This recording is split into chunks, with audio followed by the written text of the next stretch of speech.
ৰথযাত্ৰাৰ সময়তেই পুৰীৰ জগন্নাথ মন্দিৰৰ অলৌকিক ঘটনা।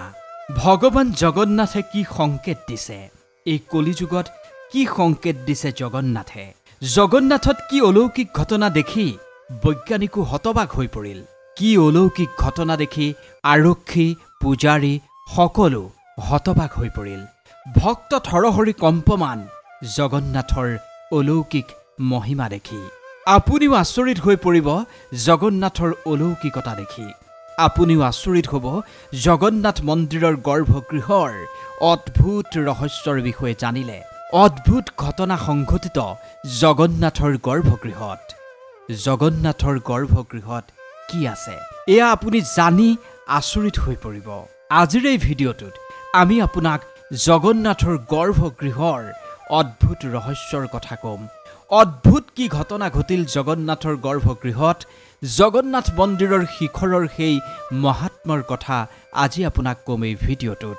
পবিত্ৰ অন্তৰেৰে কমেণ্টত গৈ এই ৰথযাত্ৰাৰ সময়ছোৱাত প্ৰভু জগন্নাথক সেৱা নিবেদন কৰি লিখক জয় জগন্নাথ।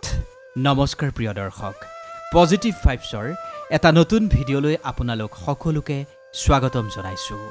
জগন্নাথ ৰথযাত্ৰা। জগন্নাথ ৰথযাত্ৰাৰ এই সময়ত মহাপ্ৰভু জগন্নাথৰ ৰহস্যৰ বিষয়ে জানিলে আপুনি হতবাক হৈ পৰিব। পুৰীৰ জগন্নাথৰ গৰ্ভগৃহত কি আছে সেয়া আপুনি জানেনে? পুৰীৰ জগন্নাথ গৰ্ভগৃহৰ সেই ৰহস্য আজিও বিজ্ঞানে ভেদ কৰিব পৰা নাই। বহু বৈজ্ঞানিক আজিও হতবাক হৈ পৰিছে জগন্নাথ মন্দিৰৰ সেই ৰহস্যৰ কথা জানি। কোৱা হয় জগন্নাথৰ গৰ্ভগৃহত ভগৱান শ্ৰীকৃষ্ণৰ জীৱন্ত হৃদয়খন আছে। এতিয়াও হেনো গৰ্ভগৃহত ধপধপাই আছে শ্ৰীকৃষ্ণৰ হৃদয়খন। ভগৱান শ্ৰীকৃষ্ণৰ শৰীৰৰ সেই অংগ আজিও হেনো অক্ষত অৱস্থাতেই আছে। আজিও হেনো জগন্নাথ মন্দিৰৰ গৰ্ভগৃহতেই খুব ভালকৈ ৰখা হৈছে শ্ৰীকৃষ্ণৰ হৃদয়খন। আচলতে এই পৃথিৱীত যিজনেই জন্ম লয় মৃত্যু অনিবাৰ্য। এদিন নহয় এদিন সকলোৱে এই ভৌতিক শৰীৰ ত্যাগ কৰিবই লাগিব। এয়া হৈছে প্ৰকৃতিৰ নিয়ম। কিন্তু যেতিয়া আমি অৱতাৰ হোৱাজনৰ বিষয়ে চৰ্চা কৰোঁ তেতিয়া তাক মৃত্যু বুলি কোৱা নহয়, কাৰণ অৱতাৰী পুৰুষৰ কেতিয়াও মৃত্যু নহয়। গীতাত ভগৱান শ্ৰীকৃষ্ণই কৈছে, যেতিয়াই ধৰ্মৰ গ্লানি হয় তেতিয়াই মই অৱতাৰ ধাৰণ কৰোঁ। কিন্তু চৰ্চা যেতিয়া শ্ৰীকৃষ্ণৰ হয় তেতিয়া কিন্তু তেওঁ এই সৃষ্টিৰ নিয়মৰ বাহিৰত, কাৰণ তেওঁ যিমান লীলা কৰিলে সেয়া আজিলৈকে কোনেও কৰা নাই। যেতিয়া ভগৱান শ্ৰীকৃষ্ণৰ বৈকুণ্ঠ পৰায়ণ হৈছিল তেতিয়া তেওঁৰ দাহ সৎকাৰ কৰা হৈছিল, কিন্তু শৰীৰৰ এটা অংগ তেতিয়া জ্বলা নাছিল।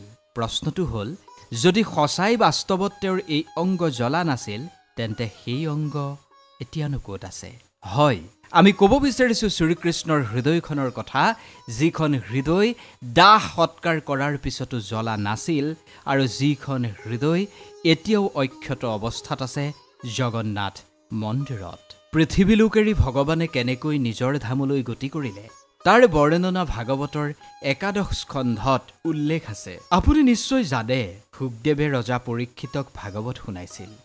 ইয়াৰ একাদশ স্কন্ধত শুকদেৱে পৰীক্ষিতক কৈছে, ভগৱান শ্ৰীকৃষ্ণৰ মতে যদুবংশীসকল এতিয়াও হেনো পৃথিৱীলোকতেই আছে, অৰ্থাৎ এই ধৰাধামতেই আছে, আৰু পূৰ্ণ ৰূপত তেওঁলোক মোৰ আশ্ৰিত। আৰু এই যদুবংশীসকল ধন জনবল আদি মাধ্যমেৰে বহুত বেছি বলৱান হৈ পৃথিৱীত নিজে ৰাজত্ব কৰি আছে। সাক্ষাৎ দেৱতায়ো তেওঁলোকক হেনো পৰাজিত কৰিব নোৱাৰে।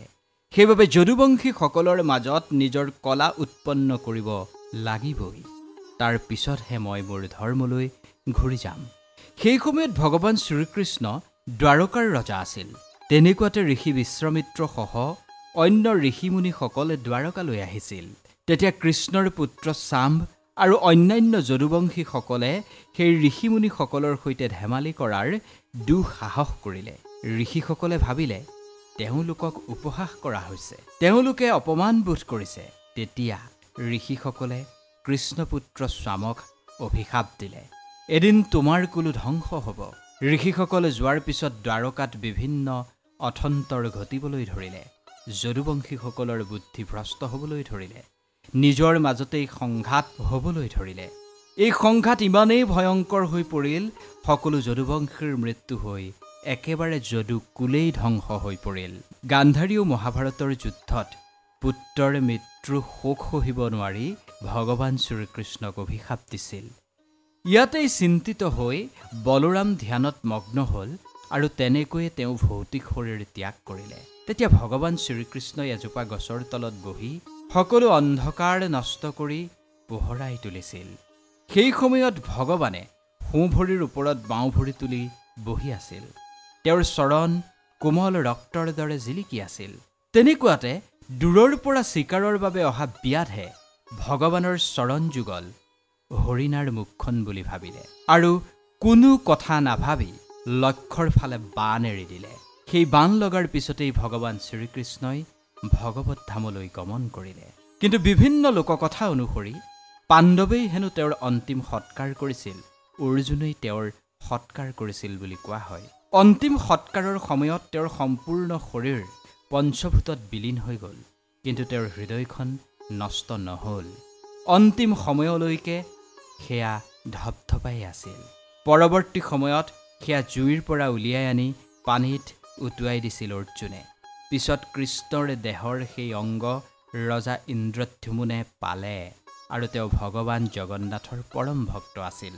তেওঁ সেই হৃদয়খন নি ভগৱান জগন্নাথৰ কাঠৰ প্ৰতিমাত স্থাপন কৰিলে আৰু সেই হৃদয়ে আজিও প্ৰতিমাত স্থিতি লৈ আছে বুলি কোৱা হয়। ভগৱান জগন্নাথ ভাতৃ বলোৰাম আৰু ভগ্নী সুভদ্ৰাৰ সৈতে আজিও পুৰীৰ জগন্নাথ মন্দিৰত বিৰাজমান হৈ আছে। সেই মূৰ্তি কাঠেৰে নিৰ্মাণ বাবেই প্ৰতি 12 বছৰৰ মূৰত সলোৱা হয় আৰু তেতিয়া কৃষ্ণৰ হৃদয়খন পুৰণা মূৰ্তিৰ পৰা উলিয়াই পুনৰ নতুন মূৰ্তিত স্থাপন কৰা হয়। যেতিয়াই এয়া কৰা হয় তেতিয়াই চহৰৰ সকলো লাইট বন্ধ কৰি দিয়া হয়। মানুহে বিশ্বাস কৰে যদি কৃষ্ণৰ হৃদয়ত সূৰ্যৰ পোহৰ বা বৈদ্যুতিক লাইটৰ পোহৰ পৰে তেন্তে বিৰাট কম্পনৰ সৃষ্টি হয় আৰু যিজন পূজাৰীয়ে এই কাম সম্পাদন কৰে তেওঁৰ চকু আৰু হাত বান্ধি দিয়া হয়, যাতে তেওঁ সেয়া চুবও নোৱাৰে, স্পৰ্শ কৰিব নোৱাৰে। লগতে মন্দিৰৰ ভিতৰত ফটো লোৱাটোতো কঠোৰ নিষেধাজ্ঞা। তেতিয়াৰ পৰাই এই মন্দিৰ এনেকুৱাকৈ চকমকাই থাকে যিখিনি বহু পৰিমাণে আপুনি খালী চকুৰে চাব পাৰি। সকলোতকৈ চমৎকাৰী হৈছে এই মন্দিৰৰ ধ্বজাভাগ, যি ভাগ মন্দিৰৰ শিখৰত থাকে, যি ভাগ সদায় বতাহৰ বিপৰীত দিশত উৰি থাকে। এজন পূজাৰী সদায় উঠি গৈ সেই ধ্বজাভাগ নমাই আনে আৰু পিছদিনা পুনৰ তেওঁ লগাই থৈ আহে। এই ধ্বজাৰ ছাঁ আপুনি দিনৰ কোনো সময়তে মাটিত দেখিবলৈ নাপায়, অৰ্থাৎ ধ্বজাৰ ছাঁ নপৰে। যদি এই ধ্বজাভাগ কোনোবা দিনা নমোৱা নহয় তেন্তে মন্দিৰ 18 বছৰলৈ বন্ধ হৈ পৰে বুলি এক বিশ্বাস আছে।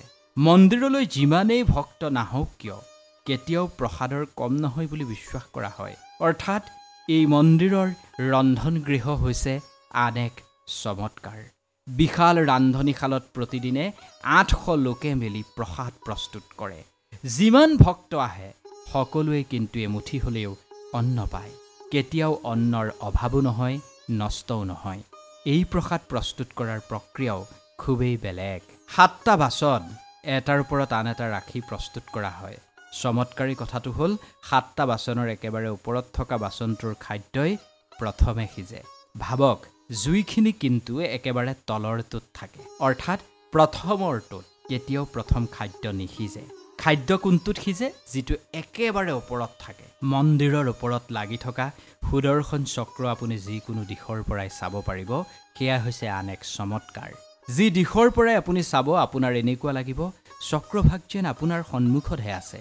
মন্দিৰৰ এই গম্বুজত কোনো চৰাই নপৰে, কেতিয়াও কোনো বিমান তাৰ ওপৰেৰে নাযায়। বহু অদ্ভুত চমৎকাৰী কথা আছে এই মন্দিৰ ভাগক লৈ। এইসমূহ সংকেতৰ পৰাই বিশ্বাস হয় আজিও এই মন্দিৰত ভগৱানৰ শক্তি বিৰাজমান হৈ আছে, মহাপ্ৰভু জগন্নাথ বিৰাজমান হৈ আছে।